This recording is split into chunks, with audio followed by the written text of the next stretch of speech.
মারছে, তারপর আবার ভাত খাওয়াইছে, এরপর আবার মারছে, আবার খাওয়াইছে। তো এটা কোন মানে ইসে আছে? মানুষরে তো এরকম মাইরে ফেলায় না, সে যদি একটা খুনিও হইতে পারে তারে তো এরকমের জীবন্ত মাইরে ফেলাইতে পারে না। বলেন, তারা প্রশাসনের কাছে দেন, কিন্তু ওরা মাইরেন না। নিতে হলে টাকা দিতে হইবে 35,000 টাকা দিয়ে ছাড়াই নেন, নাহলে আমরা ওরা ছাড়বো না, ওরা আরো মারবো। ফ্যামিলির কেউই নাই একটা মানুষের। আমার আপনার কি যদি এরকম থাকে তাহলে তো আমরাও একই পথের প্রতীক হইতাম, যে মা বাবা ভাই বোন কেউই নাই। মূলত 11টার দিকে আমার বাবাকে ফোন দেওয়া হয়েছে, রাত 11টার সময় ফোন দেওয়া হয়েছে, আপনি কি তোফাজ্জেলের মামা?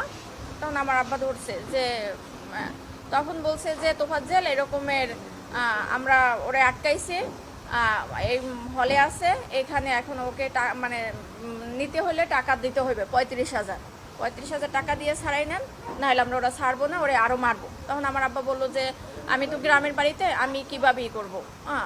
তখন আমার আব্বা আমাকে ফোন দিছে যে তুমি একটু কথা বলো, তোফাজ্জেল নাকি এরকমের মানে উনি ওর হলে এরকমের ওর কথাবার্তা অসঙ্গতি পাইছে, এই জন্য ওরে ধরে ওরে মারতেছে।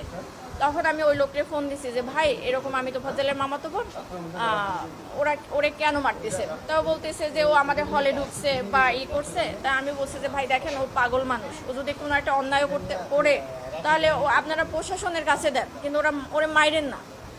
তখন বলে কি আপনি যে পাগল, কিন্তু ও তো ওর আচরণের কথাবার্তা, একটা পাগলের মামার নাম্বার কেন মুখস্থ থাকবে? একটা পাগলের সে চাচাতো ভাইয়ের নাম্বার পর্যন্ত মুখস্থ থাকে, তাহলে সে কিভাবে পাগল হয়? আমি বলছি যে দেখেন, ও অনেক মেধাবী ছিল, ওর মা বাবা ভাই বোন সবাই কেউই নাই বলতে গেলে।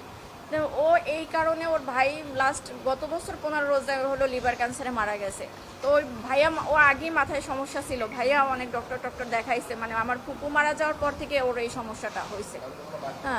কিন্তু কারোর কোনো ওই যে ধরেন আপনি খাবার খাচ্ছেন, আপনার থেকে টান দিয়ে নিয়ে খাইলো, মানে ওর ক্ষুধার জ্বালার কারো থেকে টাকা নিল চাইয়া, যে এইরকমের। ওর বাবা মারা গেছে রোড অ্যাক্সিডেন্টে 8 বছর আগে। 5 বছর আগে ওর মা মারা গেছে লিভার ক্যান্সারে। তারপর ছিল ওরা 2 ভাই। ওর ভাই হলো নাজিরপুরের থানার এসআই নাসির হোসেন। তখন উনি গত বছর মানে পহেলা রোজায় ধরা পড়ছে ক্যান্সার, উনি 15 রোজায় মারা গেছে। তো ওর ভাই মারা যাওয়ার পরে হলো ও একদম রাস্তার উম্মত পাগল হয়ে গেছিল। তারপর আমরা অনেকবার ট্রাই করছি ওরে পাবনায় নেওয়া ডক্টর দেখানোর জন্য বা ই করার জন্য, কিন্তু ওরে মানে ইয়ং তো, ওরে ধৈরাও বাইকটাও রাখার মতো ওরকমই না। একবার শিকল ভাইকেও ছুটে গেছে, যে দিনকে আমরা সকালে পাবনায় নিয়ে যাব। এই এখন কালকের তো এই অবস্থা। পরে হলো ওই লোক, আমি ফোন দিছি পর উনিও আমাকে সেম একই কথা বলছে, যে মানুষটা 4 বছর আগে থেকে পাগল, সে কিভাবে রাজনীতি করবে? আর দলীয় বলতে কি, ও তো নিজের মানে পরনের কাপড়ে ওর মাঝে মাঝে থাকতো না, তাহলে সে দলীয় করবে কি? মানুষরে তো এরকম মাইরে ফেলায় না, সে যদি একটা খুনিও হইতে পারে তারে তো এরকমের জীবন্ত মাইরে ফেলাইতে পারে না। বলেন, এটা কোন আইনে আছে আর কোথায় আছে?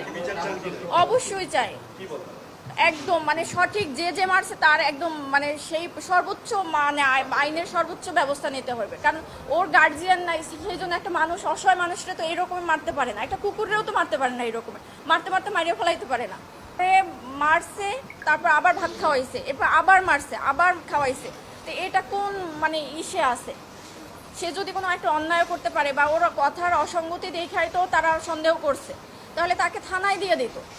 তারে 3-4 ঘন্টা মাইরা তারপর আবার থানায় মানে একটা হসপিটালে ভর্তি করায় নাই, তাকে হসপিটালের বাইরে রাইখা গেছে মৃত অবস্থায়। এটা কোন বিবেকে করছে? বা এটা কোনো তো হইতে পারে না।